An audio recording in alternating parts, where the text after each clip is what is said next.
ओम शांति। 11 जुलाई 2024 बाबा के महावाक्य। मीठे बच्चे, सुन्न अवस्था अर्थात अशरीरी बनने का अभी समय है। इसी अवस्था में रहने का अभ्यास करो। प्रश्न: सबसे ऊंची मंजिल कौन सी है? उसकी प्राप्ति कैसे होगी? उत्तर: संपूर्ण सिविलाइज्ड बनना, यही ऊंच मंजिल है। कर्मेंद्रियों में जरा भी चलायमानी न आए, तब संपूर्ण सिविलाइज्ड बने। जब ऐसी अवस्था हो, तब विश्व की बादशाही मिल सकती है। गायन भी है, चढ़े तो चाखे वैकुंठ रस, गिरे तो चकनाचूर। अर्थात राजाओं का राजा बने, नहीं तो प्रजा। अब जांच करो मेरी वृत्ति कैसी है। कोई भी भूल तो नहीं होती है। ओम शांति। आत्म अभिमानी हो बैठना है। बाप बच्चों को समझाते हैं कि अपने को आत्मा समझो। अब बाबा ऑलराउंडर से पूछते हैं, सतयुग में आत्म अभिमानी होते हैं या देह अभिमानी? वहां तो ऑटोमेटिकली आत्म अभिमानी रहते हैं। घड़ी घड़ी याद करने की दरकार नहीं रहती। हाँ, वहां यह समझते हैं, अब यह शरीर बड़ा हुआ, अब इसको छोड़ दूसरा नया लेना है। जैसे सर्प का मिसाल है, वैसे आत्मा भी यह पुराना शरीर छोड़ नया लेती है। भगवान मिसाल दे समझाते हैं, तुम्हें सभी मनुष्यों को ज्ञान की भूं-भूं कर आप समान ज्ञानवान बनाना है, जिससे परिस्तानी निर्विकारी देवता बन जाएं। ऊंच ते ऊंच पढ़ाई है मनुष्य से देवता बनाना। गायन भी है ना, मनुष्य को देवता किए करत न लागी वार। किसने किया? देवताओं ने नहीं किया। भगवान ही मनुष्यों को देवता बनाते हैं। मनुष्य इन बातों को जानते नहीं। तुमसे सब जगह पूछते हैं, आपकी एम ऑब्जेक्ट क्या है? तो क्यों नहीं एम ऑब्जेक्ट की लिखत का छोटा पर्चा छपा हुआ हो? जो कोई भी पूछे तो उनको पर्चा दे दो, जिससे समझ जाएं। बाबा ने बहुत अच्छी रीति समझाया है। इस समय यह कलयुगी पतित दुनिया है, जिसमें महान अपरम अपार दुख हैं। अब हम मनुष्यों को सतयुगी पावन महान सुख धाम में ले जाने की सर्विस कर रहे हैं व रास्ता बताते हैं। ऐसे नहीं हम अद्वैत नॉलेज देते हैं। वे लोग शास्त्रों की नॉलेज को अद्वैत नॉलेज समझते हैं। वास्तव में वह कोई अद्वैत नॉलेज है नहीं। अद्वैत नॉलेज लिखना भी रॉन्ग है। मनुष्यों को क्लियर कर बताना है, ऐसी लिखत छपी हुई हो जो झट समझ जाए कि इन्हों का उद्देश्य क्या है। कलयुगी पतित भ्रष्टाचारी मनुष्यों को हम अपार दुखों से निकाल सतयुगी पवित्र श्रेष्ठाचारी अपार सुखों की दुनिया में ले जाते हैं। बाबा यह ऐसे माना निबंध बच्चों को देते हैं, ऐसे क्लियर कर लिखना है। सब जगह ऐसी तुम्हारी लिखत रखी हो, झट वह निकालकर दे देनी चाहिए, तो समझें हम तो दुख धाम में हैं, गंध में पड़े हैं। मनुष्य कोई समझते थोड़े ही हैं कि हम कलयुगी पतित दुख धाम के मनुष्य हैं। यह हमको अपार सुखों में ले जाते हैं, तो ऐसा एक अच्छा पर्चा बनाना है जैसे बाबा ने भी छपाया था, सतयुगी हो या कलयुगी। परंतु मनुष्य समझते थोड़े ही हैं, रत्नों को भी पत्थर समझ फेंक देते हैं। यह है ज्ञान रतन। वह समझते हैं शास्त्रों में रतन है। तुम क्लियर कर ऐसा बोलो जो समझे, यहाँ तो अपार दुख है। दुखों की भी लिस्ट हो, कम से कम 101 तो जरूर हो। इस दुख धाम में अपार दुख है, यह सब लिखो, सारी लिस्ट निकालो। दूसरे तरफ फिर अपार सुख, वहां दुख का नाम नहीं होता। हम वह राज्य अथवा सुखधाम स्थापन कर रहे हैं जो झट मनुष्यों का मुख बंद हो जाए।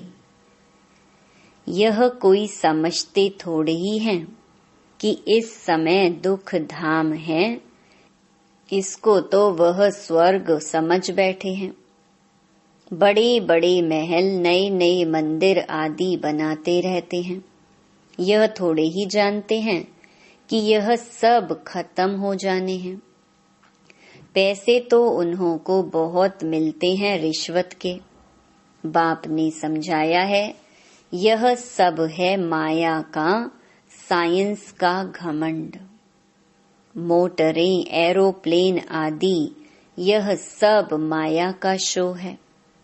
यह भी कायदा है, जब बाप स्वर्ग की स्थापना करते हैं तो माया भी अपना भपका दिखाती है।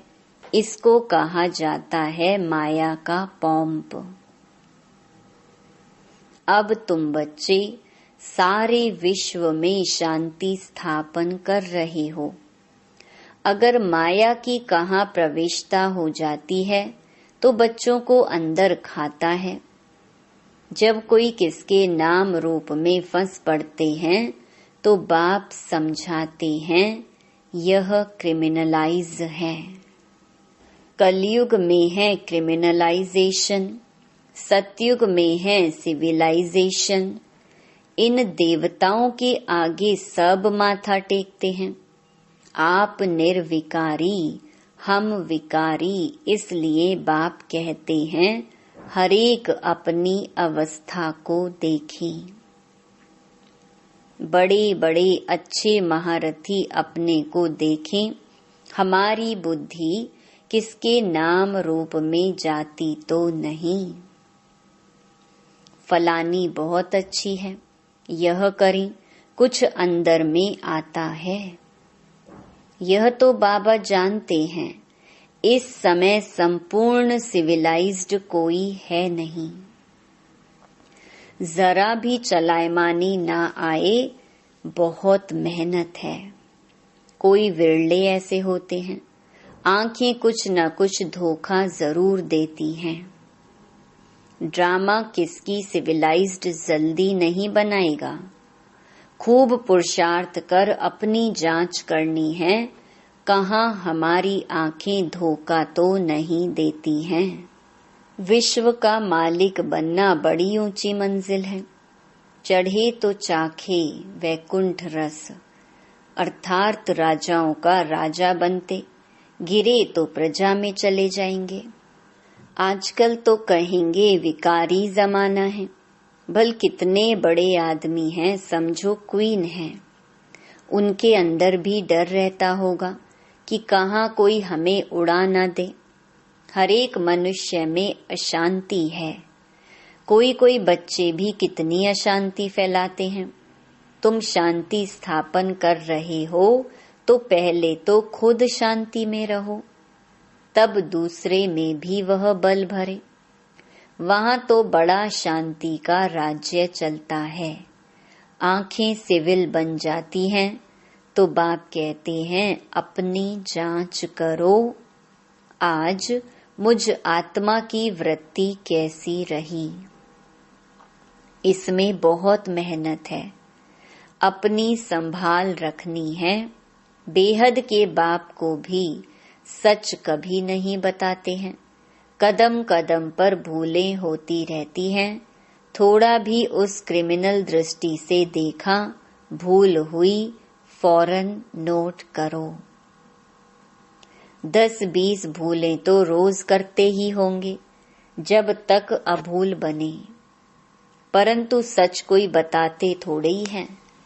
देह अभिमानी से कुछ न कुछ पाप जरूर होगा, वह अंदर खाता रहेगा। कोई तो समझते ही नहीं कि भूल किसको कहते हैं। जानवर समझते हैं क्या? तुम भी इस ज्ञान के पहले बंदर बुद्धि थे।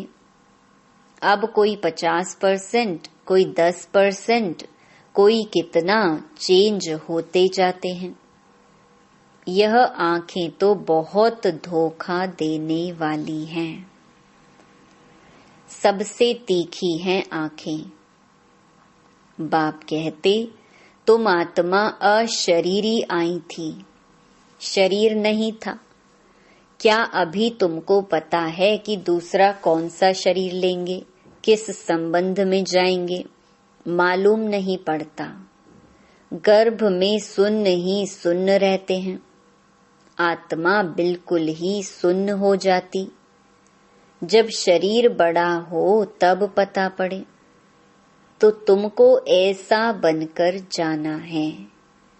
बस यह पुराना शरीर छोड़कर हमको जाना है। फिर जब शरीर लेंगे तो स्वर्ग में अपना पार्ट बजाएंगे। सुन्न होने का अभी समय है। भल आत्मा संस्कार ले जाती है। जब शरीर बड़ा होता है तब संस्कार इमर्ज होते हैं। अभी तुमको घर जाना है, इसलिए पुरानी दुनिया का, इस शरीर का भान उड़ा देना है। कुछ भी याद ना रहे। परहेज बहुत रखना है। जो अंदर में होगा वही बाहर निकलेगा। शिव बाबा के अंदर में भी ज्ञान है, मेरा भी पार्ट है। मेरे लिए ही कहते हैं ज्ञान का सागर। महिमा गाते हैं, अर्थ कुछ नहीं जानते। अभी तुम अर्थ सहित जानते हो। बाकी आत्मा की बुद्धि ऐसी वर्थ नॉट अ पेनी हो जाती है। अब बाप कितना बुद्धिवान बनाते हैं। मनुष्यों के पास तो करोड़ पदम हैं। यह माया का पॉम्प है ना। साइंस में जो अपने काम की चीजें हैं वह वहां भी होंगी। वह बनाने वाले वहां भी जाएंगे। राजा तो नहीं बनेंगे। यह लोग पिछाड़ी में तुम्हारे पास आएंगे, फिर औरों को भी सिखाएंगे। एक बाप से तुम कितने सीखते हो। एक बाप ही दुनिया को क्या से क्या बना देते हैं। इन्वेंशन हमेशा एक निकालते हैं फिर फैलाते हैं। बॉम्ब्स बनाने वाला भी पहले एक था। समझा, इनसे दुनिया विनाश हो जाएगी, फिर और बनाते गए। वहां भी साइंस तो चाहिए ना। टाइम पड़ा है, सीखकर होशियार हो जाएंगे। बाप की पहचान मिल गई, फिर स्वर्ग में आकर नौकर चाकर बनेंगे। वहाँ सब सुख की बातें होती हैं। जो सुख धाम में था वह फिर होगा। वहाँ कोई रोग दुख की बात नहीं। यहाँ तो अपरम अपार दुख है, वहाँ अपरम अपार सुख है। अभी हम यह स्थापन कर रहे हैं, दुख हरता सुख करता एक बाप ही है। पहले तो खुद की भी ऐसी अवस्था चाहिए, सिर्फ पंडिताई नहीं चाहिए। ऐसी एक पंडित की कथा है। बोला, राम नाम कहने से पार हो जाएंगे। यह इस समय की बात है। तुम बाप की याद में विषय सागर से क्षीर सागर में चले जाते हो। यहाँ तुम बच्चों की अवस्था बड़ी अच्छी चाहिए। योग बल नहीं है, क्रिमिनल आइज हैं, तो उनका तीर लग नहीं सकता। आंखें सिविल चाहिए। बाप की याद में रह किसको ज्ञान देंगे तो तीर लग जाएगा। ज्ञान तलवार में योग का जौहर चाहिए। नॉलेज से धन की कमाई होती है। ताकत है याद की। बहुत बच्चे तो बिल्कुल याद करते ही नहीं, जानते ही नहीं। बाप कहते हैं मनुष्यों को समझाना है कि यह है दुख धाम, सतयुग है सुख धाम। कलयुग में सुख का नाम नहीं, अगर है भी तो भी काग विष्टा के समान है। सतयुग में तो अपार सुख है। मनुष्य अर्थ नहीं समझते, मुक्ति के लिए ही माथा मारते रहते हैं। जीवन मुक्ति को तो कोई जानते ही नहीं, तो ज्ञान भी दे कैसे सकते। वह आते ही हैं रजो प्रधान समय में, वह फिर राजयोग कैसे सिखलाएंगे। यहाँ तो सुख है काग विष्टा समान। राजयोग से क्या हुआ था यह भी नहीं जानते। तुम बच्चे जानते हो यह भी सब ड्रामा चल रहा है। अखबार में भी तुम्हारी निंदा लिखते हैं। यह तो होना ही है। अबलाओं पर किस्म किस्म के सितम आते हैं। दुनिया में अनेक दुख हैं। अभी कोई सुख है थोड़े ही। भल कितना बड़ा साहूकार है, बीमार हुआ, अंधा हुआ तो दुख तो होता है ना। दुखों की लिस्ट में सब लिखो। रावण राज्य कलयुग के अंत में यह सब बातें हैं। सतयुग में दुख की एक भी बात नहीं होती है। सतयुग तो होकर गया है ना, अभी है संगम युग। बाप भी संगम पर ही आते हैं। अभी तुम जानते हो 5000 वर्ष में हम क्या क्या जन्म लेते हैं। कैसे सुख से फिर दुख में आते हैं। जिनको सारा ज्ञान बुद्धि में है, धारणा है, वह समझ सकते हैं। बाप तुम बच्चों की झोली भरते हैं। गायन भी है धन दिए धन ना खुटे। धन दान नहीं करते हैं तो गोया उनके पास है ही नहीं, तो फिर मिलेगा भी नहीं। हिसाब है ना। देते ही नहीं तो मिलेगा कहाँ से। वृद्धि कहाँ से होगी। यह सब है अविनाशी ज्ञान रतन। नंबरवार तो हर बात में होते हैं ना। यह भी तुम्हारी रूहानी सेना है। कोई रूह जाकर ऊंच पद पाएगी, कोई रूह प्रजा पद पाएगी, जैसे कल्प पहले पाया था। अच्छा, मीठे मीठे सिक्की लधे रूहानी बच्चों को नंबरवार पुरुषार्थ अनुसार बाप दादा व मात पिता का दिल व जान सिक व प्रेम से याद, प्यार और गुड मॉर्निंग। रूहानी बाप की रूहानी बच्चों को नमस्ते। धारणा के लिए मुख्य सार।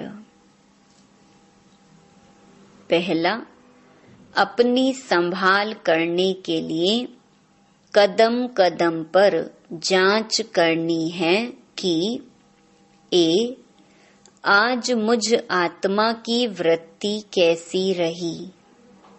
बी, आंखें सिविल रही। सी, देह अभिमान वश कौन सा पाप हुआ। दूसरा, बुद्धि में अविनाशी ज्ञान धन धारण कर फिर दान करना है। ज्ञान तलवार में याद का जौहर जरूर भरना है। वरदान, सत्यता की अथॉरिटी को धारण कर सर्व को आकर्षित करने वाले निर्भय और विजयी भव। आप बच्चे सत्यता की शक्तिशाली श्रेष्ठ आत्माएं हो। सत्य ज्ञान, सत्य बाप, सत्य प्राप्ति, सत्य याद, सत्य गुण, सत्य शक्तियां सब प्राप्त हैं। इतनी बड़ी अथॉरिटी का नशा रहे तो यह सत्यता की अथॉरिटी हर आत्मा को आकर्षित करती रहेगी।